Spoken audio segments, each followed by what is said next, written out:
A man sits in a rented room in Rome chained at the wrist to a Roman soldier, and he picks up a pen. He is writing to a group of people scattered across the empire, people who gather in homes, who share meals, who are being watched by informers and occasionally dragged before magistrates. He writes to them constantly. 13 letters survive, maybe more, that have been lost.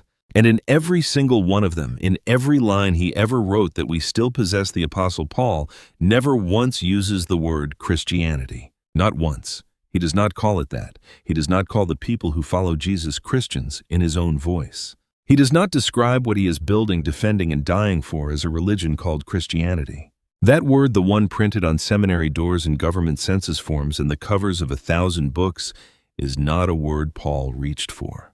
Not because he was hiding something, because the word did not exist yet, not the way we use it, and because the thing he was actually describing was something stranger and more specific than a religion with a name tag. Most people hear this and assume it is a technicality, a linguistic curiosity, the kind of trivia you mention at a dinner party and then move on from. It is not.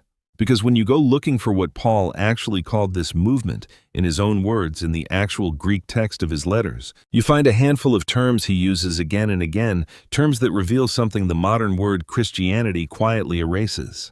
He was not naming a religion, he was naming a people, a road, and a family, and tracing those words all the way from the Hebrew scriptures through Paul's letters and into the record of secular history outside the Bible, tells you something about what this movement actually was in its first decades before anyone had settled on what to call it at all. So here is where we are going.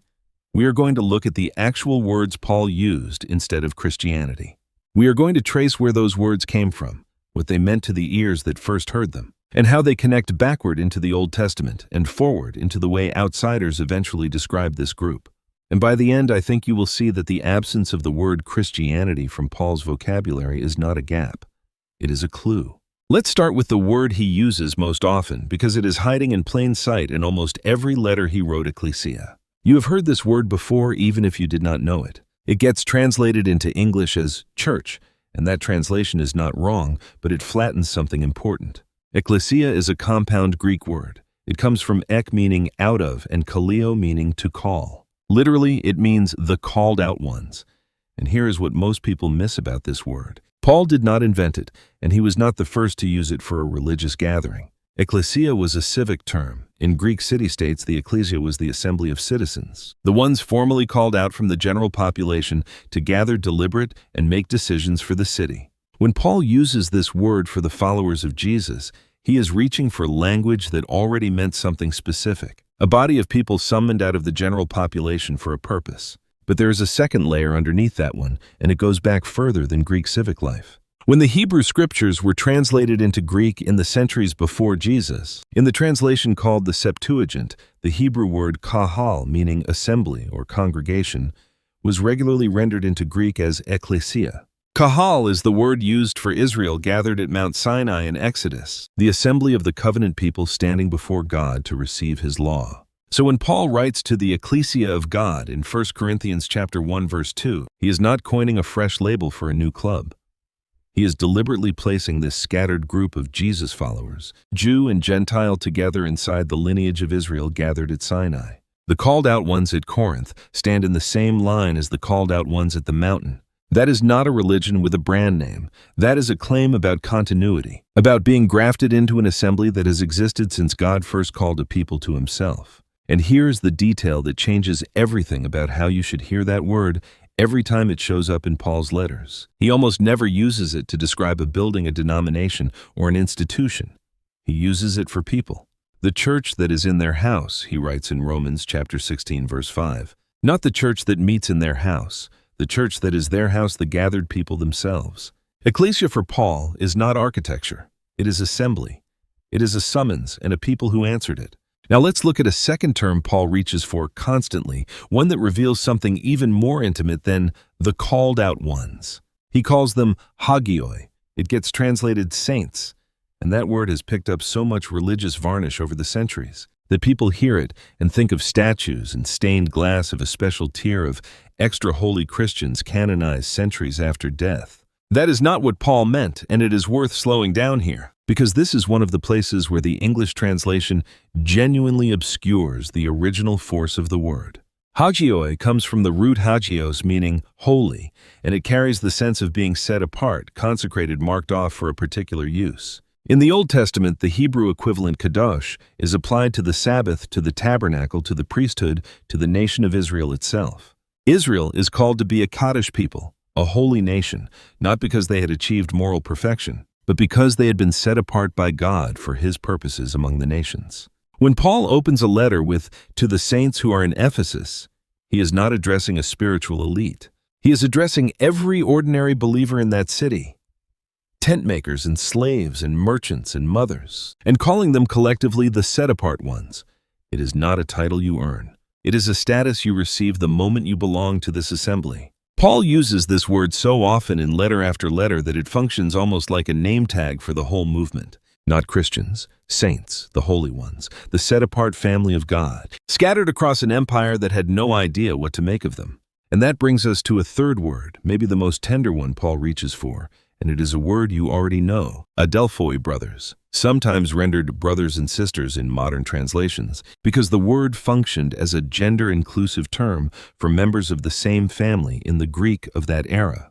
Paul uses this word so constantly that if you removed it from his letters, you would lose a huge part of the emotional temperature of the text. "I do not want you to be ignorant, brothers," he writes in Romans chapter 1, verse 13. "Brothers, I do not consider myself yet to have laid hold of it," he writes in Philippians chapter 3, verse 13. Over and over in nearly every letter, this is his default address. Not citizens, not members, not adherents to the faith. Brothers. Think about what that word does. A citizen is a legal category. A member is an administrative one. A brother is a claim about identity, about blood, about the kind of obligation you cannot resign from. Paul is describing a movement that understood itself at the deepest level as a family. Not a family by birth, but a family by adoption, which is itself a word Paul uses explicitly. In Romans chapter 8, verse 15, he writes that believers have received the spirit of adoption by whom we cry out, Abba, Father. Abba is Aramaic, the intimate word a small child would use for a parent closer to Papa than the formal father. Paul takes that word untranslated and drops it directly into a Greek letter because no Greek word carried the same warmth. This movement in Paul's own language was not a religion you joined. It was a family you were adopted into with a father you were taught to address the way a toddler addresses the parent who just picked them up.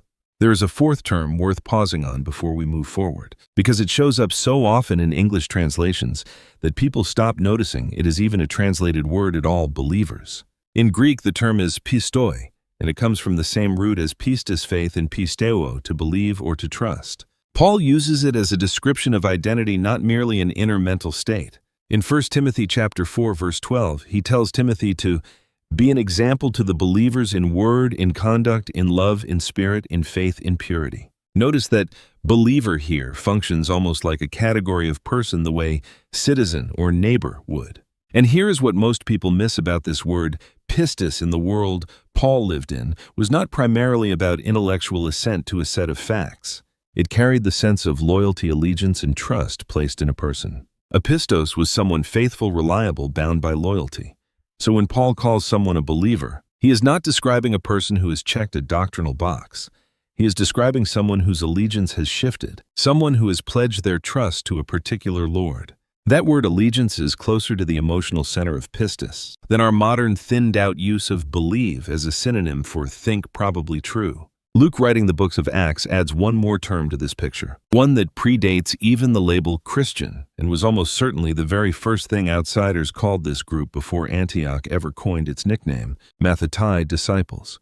It is the same word used constantly in the Gospels for the 12 who followed Jesus during his earthly ministry. And Luke keeps using it in Acts to describe the growing movement after the resurrection. Then the disciples determined each according to his ability to send relief to the brethren dwelling in Judea. Luke writes in Acts chapter 11, verse 29, in the very same chapter where the word Christian first appears just a few verses later.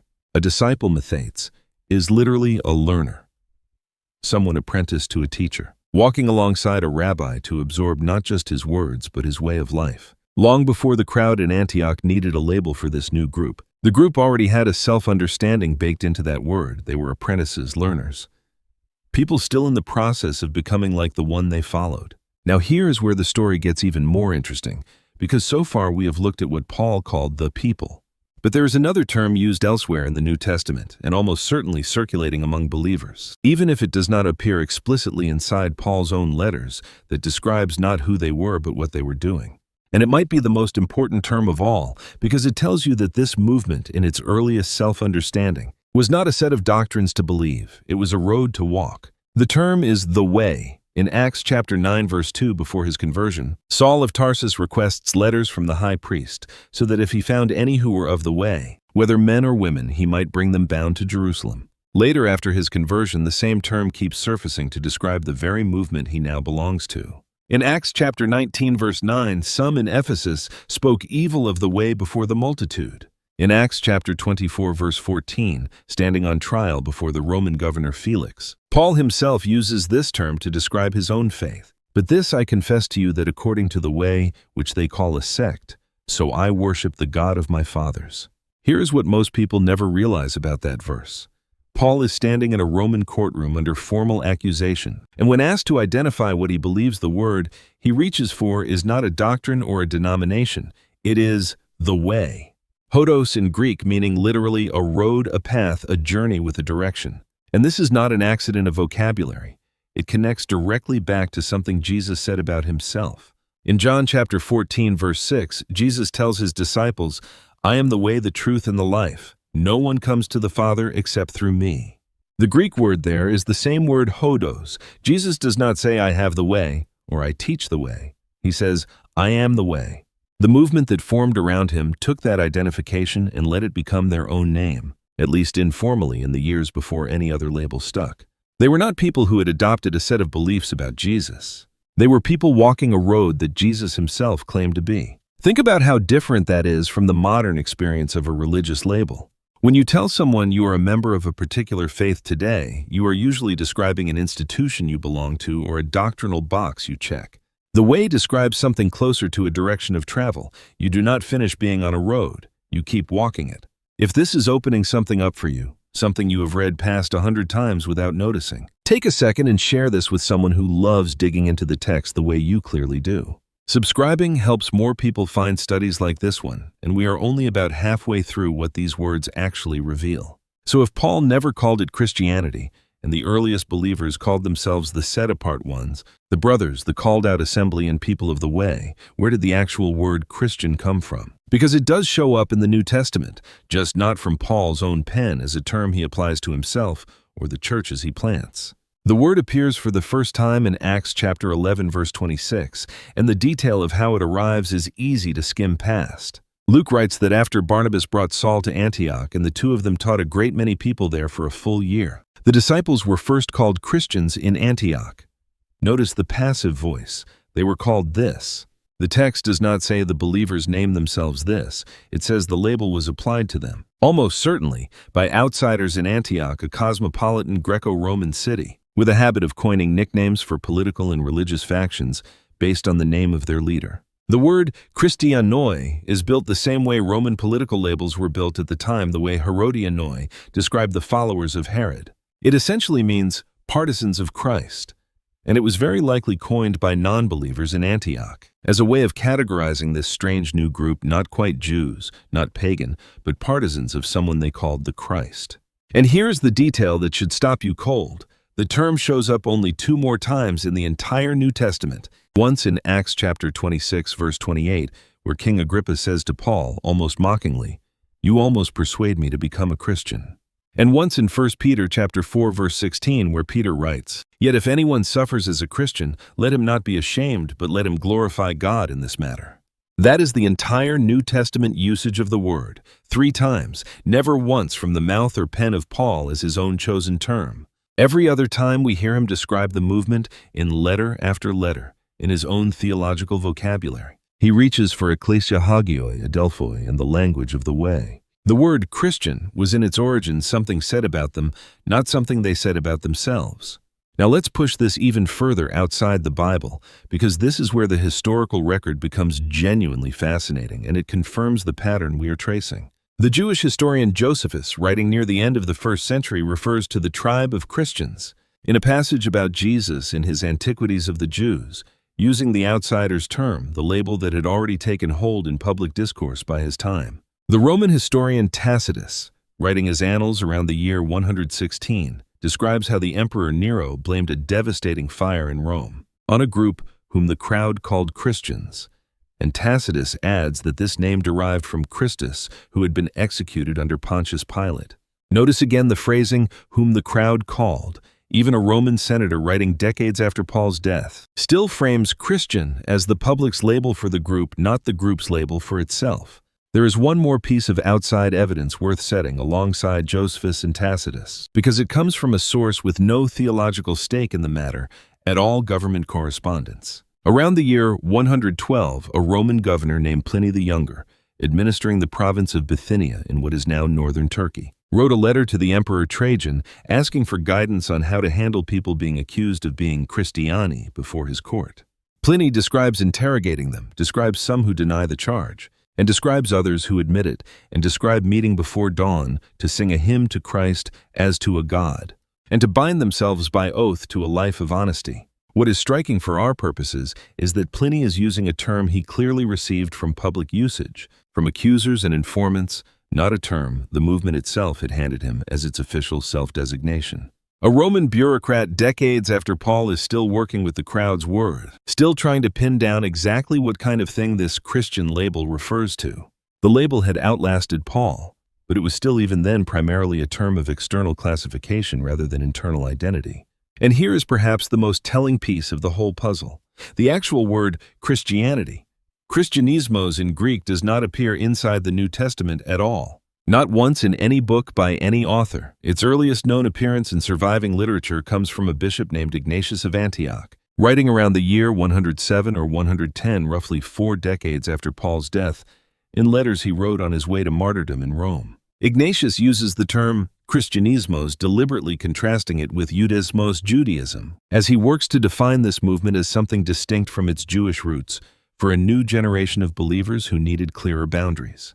By the time Ignatius is writing, the movement had spread across the empire, faced sustained persecution, and needed the kind of institutional self-definition that a word like Christianity provides. But that need did not exist in Paul's lifetime, not in the same way. Paul was not building an institution with a brand name. He was tending an assembly, a family, a people walking a road. In the earliest and most fragile years, before anyone had settled on what to formally call the whole thing. Think about it like a family that has not yet chosen a last name. The people are unmistakably related. They eat together. They carry each other's burdens. They identify with the same father. But the paperwork, the formal designation that outsiders will eventually stamp on the census and the history books, has not been written yet. That is roughly where Paul is standing. He knows exactly who these people are to him and to God. He simply has not needed the word that later centuries would use to file them under a single heading. Or think about it a different way. Imagine a young couple who has just had their first child, and for the first few months, nobody outside the house has any formal word for what is happening inside it. The parents do not think of themselves as members of an institution called parenthood. They think in far more immediate terms: feeding this particular child, walking this particular hallway at 3 in the morning, learning this particular baby's cries. The label parent as a category on a form comes later, and it is useful. But it was never how the actual experience felt from the inside. That is close to the gap between Paul's letters and the later word Christianity. The label is not wrong, it is just late, and it is thinner than the reality it is trying to describe. This matters for more than historical trivia, and here is why. If the earliest and most theologically precise writer in the New Testament described this movement primarily as an assembly, a family of set-apart brothers and sisters, and a road being walked rather than a religion being practiced, then something has almost certainly been lost in translation between his century and ours. Somewhere between Paul's pen and the modern use of the word Christianity, the movement got reframed, at least in popular imagination. From a family you belong to and a road you walk into, a set of beliefs. You check off an identity category you claim on a form. Paul would recognize very little of that. He wrote to brothers. He wrote to saints.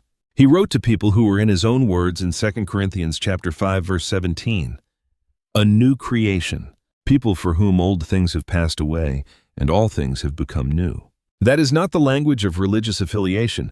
That is the language of transformed identity inside a family and a journey. If you have ever felt like being a Christian has become more about a label on a form than a relationship or a direction you are actually walking, this is worth sitting with. Paul never asked anyone to check a box. He asked them to walk a road to answer a summons to receive an adoption. The label came later from people watching from the outside, trying to find a word for something they could see, but did not yet understand. And there is a second application worth sitting with, one that reaches beyond personal identity into how believers relate to each other. If the earliest word for this movement was ekklesia, the called-out assembly, and if Paul almost never uses that word for a building or an institution, but always for people gathered together, then something has quietly shifted in how many modern believers think about belonging. It becomes easy, especially now, to imagine faith as something you can practice essentially alone, a private matter between an individual and God, disconnected from any actual assembly of brothers and sisters. Paul would have found that idea almost unintelligible. For him, you were not simply a believer who happened to also attend a church. You were by definition part of an assembly grafted into brothers and sisters whose burdens became your burdens. The Greek word itself will not let you separate the individual from the family. Whatever it means to follow Jesus in Paul's vocabulary, it means being adopted into people, not merely into a private conviction. And third, if the earliest name for this whole movement before Christian ever entered the vocabulary was simply the way, then perhaps the most Pauline question to ask yourself is not what do I believe, but which direction am I walking?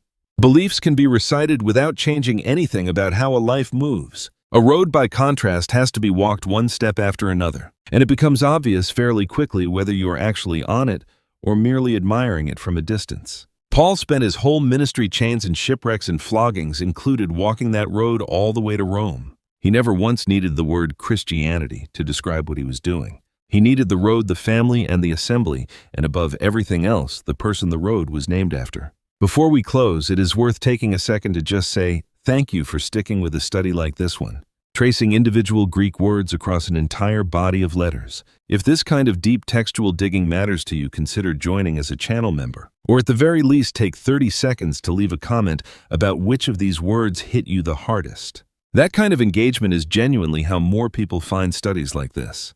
So let's bring this all the way home. 4 words, 4 windows into how Paul actually understood this movement before anyone called it Christianity. Ekklesia, the called-out assembly, the same word used for Israel gathered at Sinai, now applied to a scattered mixed body of Jews and Gentiles summoned out of the world for a purpose. Hagioi, the set-apart ones, ordinary people in ordinary cities marked off not for their moral perfection, but for God's use, the same way the Sabbath and the tabernacle were once marked off. Adelphoi, brothers and sisters, the language of a family bound not by blood but by adoption, crying out to a father with the same intimate word a toddler uses for a parent. And the way, hodos, a road, a direction, a journey that could not be separated from the man who claimed to be the road himself. And maybe the part that stays with me most is this. The word Christian entered the story almost as an afterthought, a label pinned on this movement by outsiders in Antioch who needed some way to categorize what they were seeing. It was never the movement's own first choice of words for itself. That should tell you something about what actually mattered to the people living inside it. They were not primarily concerned with what they were called. They were concerned with who they belonged to and what road they were walking and what family had adopted them. The label came from the crowd. The identity came from the summons. 2,000 years later, we have inherited the crowd's word and mostly forgotten the family's language underneath it. But the road is still there. The assembly is still being called out. And the invitation to be adopted into a family that calls God Abba has not expired. If this opens something up for you, help us reach someone else with it. Subscribe, leave a comment. Even a single word helps more people find this. Share it with someone who loves digging into these details as much as you clearly do. Pray for us. God bless you.